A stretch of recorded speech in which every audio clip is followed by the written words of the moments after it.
Hi friends, இன்னைக்கு நம்ம வீடியோவில் என்ன பார்க்க போகிறோம் அப்படின்னா திணை அரிசியை பற்றி தான் பார்க்க போகிறோம். திணை அரிசியோட மருத்துவ நன்மைகள் என்ன, திணை அரிசியை பயன்படுத்தி செய்யக்கூடிய 5 ரெசிபிகள் பற்றி தான் பார்க்க போகிறோம். திணை பல நூற்றாண்டுகளாகவே ஆசிய உணவு வகைகளில் முக்கிய அங்கம் வகிக்குது. இதில் அதிக சத்துள்ள தானியமான இது பெரும்பாலும் மனிதர்களுக்கும் விலங்குகளுக்கும் உணவுக்கு ஆதாரமாக பயன்படுது. திணையில் இரும்பு மற்றும் கால்சியம் போன்ற சத்துக்கள் அதிகமாக நிறைஞ்சிருக்கிறது மட்டும் இல்லாமல் குளூட்டன் எனப்படும் பசத்தன்மை இல்லாத குளூட்டன் சென்சிட்டிவிட்டி பிரச்சனை உள்ளவங்களுக்கு இது ஏற்ற ஒரு விருப்பமான தேர்வாக அமையுது. திணையில் நார்ச்சத்து அதிகம் இருக்கிறதுனால ஆரோக்கியமான செரிமானத்தை மேம்படுத்த உதவுது. அது மட்டும் இல்லாமல் சிறந்த இருதய ஆரோக்கியத்திற்கு வழிவகுக்கும் விதமாகவும் கொழுப்போட அளவை குறைக்க இது உதவுது. எந்த ஒரு டயட் முறைக்கும் சிறந்த பங்களிப்பு வழங்கும் திணை பெரும்பாலும் ஊட்டச்சத்து நிபுணர்களால் பெரிதும் பரிந்துரைக்கப்படுது. சர்க்கரை நோய்க்கு திணை நல்லதா அப்படின்னு கேட்டிங்கன்னா, திணையில் குறைந்த கிளைசெமிக் அளவை கொண்டிருக்கு. அதாவது இரத்த சர்க்கரை அளவை அதிகப்படுத்தும் வாய்ப்பு திணையில் குறைவு. இது நீரிழிவு நோயாளிகளுக்கும் உடல் எடையை குறைக்க முயற்சிப்பவங்களுக்கும் ஒரு நல்ல தேர்வாக அமையுது. எடை குறைப்புக்கு திணை பலன் தருமா அப்படின்னு கேட்டிங்கன்னா, இதில் குறைந்த கிளைசெமிக் அளவும் நார்ச்சத்து அதிகம் இருக்கிறதுனால இது உடல் எடை குறைப்புக்கு உதவும். இதில் உள்ள நார்ச்சத்து நீண்ட நேரம் பசியின்றி நிறைவாக வைக்கிற உணர்வை தருது. அது மட்டும் இல்லாமல் இது ஒரு முழுமையான தானியமாக இருக்கிறதுனால அதிக கலோரிகள் இல்லாமல் அத்தியாவசிய ஊட்டச்சத்துக்களை வழங்குது.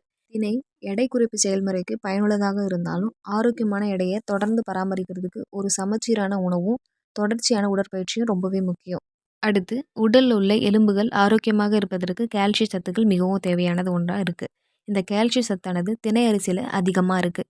எலும்பு மற்றும் பற்கள் வலுவடைய திணை அரிசியால் செய்யப்பட்ட உணவுகளை சாப்பிட்டு வரலாம்.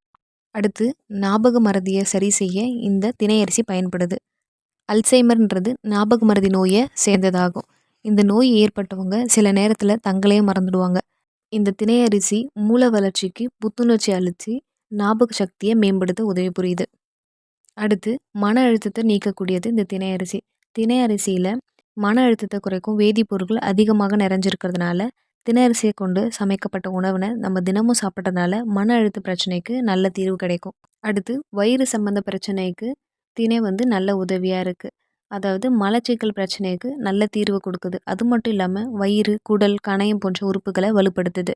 வயிற்றில் அல்சர் புண்களை சரி செஞ்சு குழந்தைங்களுக்கு உணவு எளிதில் ஜீரணடையவும் பயன்படுது. அடுத்து ஆண்மை குறைபாடு பிரச்சனையை இந்த திணை அரிசி சரி செய்யுது. அதாவது இந்த திணையை நல்லா மாவு போல் இடித்து அந்த மாவில் பசுநெய்யை கலந்து களி போல் சாப்பிட்டு வந்தோம் அப்படின்னா மலட்டுத்தன்மை நீங்கும். அடுத்து பார்வை தெளிவடையும். திணை அரிசியில் கண்களுக்கு நன்மை அளிக்கக்கூடிய பீட்டா கரோடின் நிறைஞ்சிருக்கிறதுனால இதனால் கண் மற்றும் முடியோட ஆரோக்கியம் மேம்படும். இதனால் பார்வை தெளிவடையும். அடுத்து நோய் எதிர்ப்பு சக்தியை அதிகரிக்கும். திணையில் அதிக அளவு ஆன்டி ஆக்சிடென்ட் நிறைஞ்சிருக்கிறதுனால இது உடலில் ஏற்படும் செல் அழிவினை தடுத்து நோய் எதிர்ப்பு சக்தியை அதிகரித்து எப்பொழுதுமே ஆரோக்கியமாக வாழ வழிவகுக்குது. இதுவரை நம்ம திணை அரிசியோட மருத்துவ நன்மைகள் என்னன்றதை பார்த்தோம். இப்போது நாம் திணை அரிசியை கொண்டு செய்யப்படக்கூடிய 5 ரெசிபிகளை பற்றி தான் பார்க்க போகிறோம். திணையை எப்படி சமைக்கிறதுன்னு கேட்டிங்கன்னா, அரிசியை போல் சமைச்சு உண்ணலாம். அப்படி இல்லைன்னா மாவை அரைச்சி பேக்கிங் செய்து பயன்படுத்தலாம். அதாவது சமைக்கிறதுக்கு முன்னாடி தண்ணீரில் ஊற வச்சு அது சாஃப்டானதுக்கு அதாவது மென்மையானதுக்கப்புறம் ப்ரெஷர் குக்கரில் வேக வைக்கலாம். ஃபர்ஸ்ட் ஒன் திணை பிரியாணி. நீங்கள் சுவையும் ஆரோக்கியமும் நிறைஞ்ச ஒரு பிரியாணி தேடுறீங்க அப்படின்னா திணை பிரியாணியை தவறாமல் செஞ்சு பாருங்கள். ஆராய்ச்சிப்படி வழக்கமான அரிசி பிரியாணியோட ஒப்பிடும்போது இந்த திணை பிரியாணி அதோட நிறம், தோற்றம், அமைப்பு, சுவைன்னு அதிக ரேட்டிங்ஸை பெற்றிருக்கு. திணை பிரியாணி செய்ய தேவையான பொருட்கள் 1.5 கப்பு திணை, 2 கப்பு தண்ணி, சமையல் எண்ணெய் 1 டேபிள் ஸ்பூன், சீரகம் 1 ஸ்பூன், அரைச்ச இஞ்சி 1 ஸ்பூன், 1 கப் காய்கறிகள் அதாவது பட்டாணி, கேரட் மற்றும் குடமிளகாயை நறுக்கி வச்சுக்கோங்க. 1/2 ஸ்பூன் மஞ்சத்தூள், 1/2 ஸ்பூன் சிவப்பு மிளகாய் தூள், 1/2 ஸ்பூன் கரம் மசாலா, சுவைக்கேற்ற உப்பு எடுத்துக்கோங்க.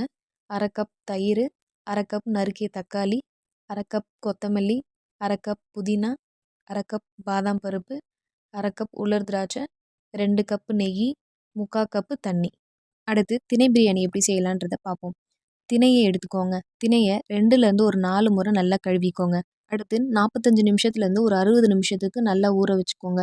அடுத்து ஒரு பெரிய பாத்திரத்தில் எண்ணெயை மிதமான சூட்டில் வச்சு சீரகத்தை போட்டு தாளிச்சுக்கோங்க. அதுலேயே நறுக்கிய தக்காளி, உப்பு, கரம் மசாலா மற்றும் சிவப்பு மிளகாய் தூளை சேர்த்துக்கோங்க. அதுக்கப்புறம் தக்காளி நல்லா மென்மையாக அதை சாஃப்டாக வர வரைக்கும் அதை மூடி வச்சுருங்க. அது கூடவே இஞ்சியை சேர்த்து நல்லா வதக்குங்க. அதுக்கப்புறம் இஞ்சியோட பச்சை வாசனை போனதுக்கப்புறம் இது கூட நம்ம நறுக்கி வச்சுருக்க காய்கறிகளை சேர்த்து காய்கறிகள்லாம் நல்லா சாஃப்ட் ஆகுற வரைக்கும் வதக்குங்க. அடுத்து தண்ணீர வடிச்சுட்டு திணைய மட்டும் எடுத்து இந்த பாத்திரத்துல இதோட சேர்த்து கிளறுங்க. இது கூட தயிர சேர்த்துக்கோங்க. அடுத்து கொத்தமல்லி, புதினா, பாதாம், அப்புறம் உலர் திராட்சை சேர்த்து நல்லா கிளறுங்க. இது கூட நெய்ய சேர்த்து அதுக்கப்புறம் தேவையான தண்ணீர சேர்த்து கிளறுங்க. தீய குறைச்சு பாத்திரத்த ஒரு மூடினால மூடிடுங்க. 15லேருந்து ஒரு 20 நிமிஷத்துக்கு நல்லா வேக வைங்க. இந்த 15லேருந்து 20 நிமிஷத்துக்குள்ளேயே பிரியாணி ரெடி ஆயிடும். தீய அணைச்சு ஒரு 5 நிமிஷத்துக்கு திறக்காம அப்படியே மூடி வச்சிருங்க. உங்களுக்கு விருப்பம்னா கொத்தமல்லி, புதினா, பாதாம், உலர் திராட்சைய பிரியாணிக்கு மேல தூவி பரிமாறலாம். அவ்வளோதாங்க. ருசியான மற்றும் ஆரோக்கியமான திணை பிரியாணி ரெடி. அடுத்து திணை இட்லி எப்படி செய்யலான்றத பார்ப்போம். திணை இட்லி செய்ய தேவையான பொருட்கள்: 1 கப்பு திணை, 1/2 கப்பு உளுந்தம்பருப்பு, 1/2 ஸ்பூன் வெந்தயம், உப்பு தேவைக்கேற்ப. திணை இட்லி எப்படி செய்யலான்னு செய்முறையை பார்ப்போம். திணையையும் உளுத்தம்பருப்பையும் நல்லா கழுவி எடுத்துக்கோங்க. அதுக்கப்புறம் திணையையும் உளுத்தம்பருப்பையும் தனித்தனியாக குறைஞ்சது ஒரு 6 மணி நேரம் அல்லது ஒரு நைட்டு ஃபுல்லாகவும் நல்லா ஊற வச்சுருங்க. அடுத்து தண்ணியை வடித்து எடுத்துட்டு தனித்தனியாக நல்லா விழுது போல் அரைச்சி எடுத்துக்கோங்க. தினை மாவில் பருப்பு மாவை கலந்து சுவைக்கேற்ற உப்பையும் சேர்த்துக்கோங்க. பாத்திரத்தை ஈரமான துணியால் மூடி வச்சு புளிக்க வைக்க வெதுவெதுப்பான இடத்துல 8லேருந்து ஒரு 12 மணி நேரம் அப்படியே வச்சுருங்க. மாவு நல்லா புளிச்சதுக்கப்புறம் வெந்தயத்தை சேர்த்துக்கோங்க.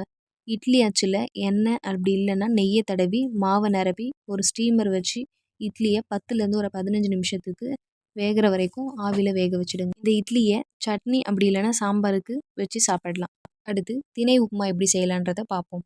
திணை உப்புமா செய்ய தேவையான பொருட்கள்: நெய் அல்லது எண்ணெய், கடுகு, சீரகம், தக்காளி, கேப்சிகம், இஞ்சி, கேரட், பட்டாணி, பச்சை பீன்ஸ், உப்பு, கொத்தமல்லி.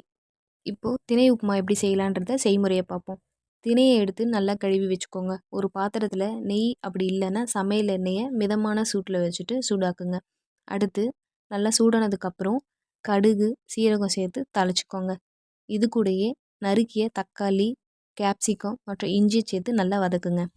வதங்கினதுக்கப்புறம் இது கூடவே கேரட், பட்டாணி மற்றும் பச்சை பீன்ஸை சேர்த்து 2லேருந்து ஒரு 3 நிமிஷத்துக்கு இந்த காயில் நல்லா சாஃப்ட் ஆகிற வரைக்கும் நல்லா வதக்குங்க. அதுக்கப்புறம் இது கூட திணையை சேர்த்து காய்கறிகளோட சேர்த்து நல்லா கிளறுங்க. இது கூடவே தேவைக்கேற்ப தண்ணீரை சேர்த்து கொதிக்க வைங்க. அடுப்போட தீயை குறைச்சி வச்சு மூடி வச்சுருங்க. ஒரு 15லேருந்து 20 நிமிஷத்துக்கு, அப்படி இல்லைன்னா தண்ணீர் நல்லா வற்ற வரைக்கும், திணை நல்லா வேகிற வரைக்கும் அப்படியே வச்சுருங்க. அடுத்து இதுக்கு சுவைக்கு ஏற்ற மாதிரி உப்பை சேர்த்து நறுக்கிய கொத்தமல்லியை சேர்த்து நல்லா கிளறுங்க. இந்த திணை நல்லா வெந்ததுக்கப்புறம் உங்களுக்கு விருப்பமான கூடுதலாக கொத்தமல்லியை சேர்த்து பரிமாறலாம். அடுத்து திணை லட்டு எப்படி செய்யலான்றதை பார்ப்போம். திணை லட்டு செய்ய தேவையான பொருட்கள்: 1 கப்பு திணை, 1 கப்பு பனை சர்க்கரை அப்படி இல்லைன்னா வெல்லம், 1/2 கப்பு நெய், 1/2 கப்பு பாதாம், முந்திரி, பிஸ்தா இது 3மே சேர்ந்த மாதிரி ஒரு 1/2 கப்பு எடுத்துக்கோங்க. அடுத்து 1 ஸ்பூன் ஏலக்காய் பொடி. அடுத்து திணை லட்டை எப்படி செய்யலான்னு செய்முறையை பார்ப்போம்.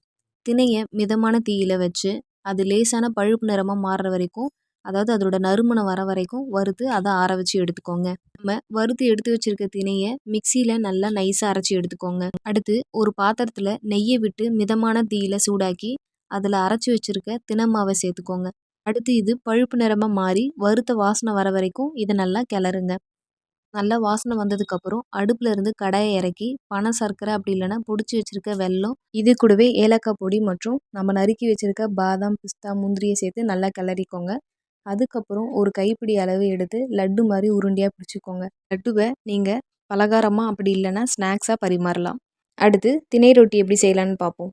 திணை ரொட்டி செய்ய தேவையான பொருட்கள் 1 கப்பு திணை மாவு, 1/2 கப்பு கோதுமை மாவு, 1/4 ஸ்பூன் உப்பு, 1/4 கப்பு நெய், 1/2 கப்பு சூடான தண்ணி.